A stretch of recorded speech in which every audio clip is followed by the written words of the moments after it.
ನಮಸ್ಕಾರ ಚಾಲಕರೇ. ನೀವು ಕೆಲಸ ಮಾಡಿದ ದಿವಸದ ಆಟೋಪೇ ಅಮೌಂಟ್ ಯಾವಾಗ ಡೆಬಿಟ್ ಆಗುತ್ತೆ, ಯಾವಾಗ ಮೆಸೇಜ್ ಬರುತ್ತೆ, ಯಾಕೆ 2 ಮೆಸೇಜ್ ಒಟ್ಟಿಗೆ ಬರ್ತಿದೆ ಅಂತ ಎಲ್ಲಾ ಪ್ರಶ್ನೆಗಳಿಗೆ ಉತ್ತರ ಈ ವಿಡಿಯೋ ಮುಖಾಂತರ ನಿಮ್ಗೆ ನಾವು ತಿಳಿಸ್ತೀವಿ.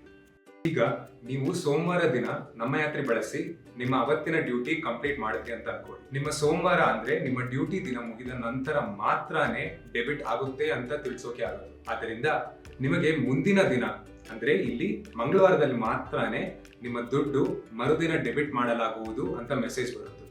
ಈ ನೋಟಿಫಿಕೇಶನ್ ನಿಮಗೆ ಬ್ಯಾಂಕ್ ಇಂದಾನೆ ಬರೋದು.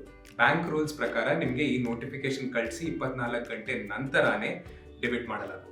ಆದ್ದರಿಂದ ನಿಮ್ಮ ದುಡ್ಡು ಮುಂದಿನ ದಿನ ಅಂದರೆ ಇಲ್ಲಿ ಬುಧವಾರದಲ್ಲಿ ಮಾತ್ರ ಡೆಬಿಟ್ ಮಾಡಲಾಗುತ್ತದೆ. ಅದರ ಡೆಬಿಟ್ ಮಾಡಲಾಗಿದೆ ಅಂತ ನೋಟಿಫಿಕೇಶನ್ ಕಳಿಸಿರ್ತಾರೆ.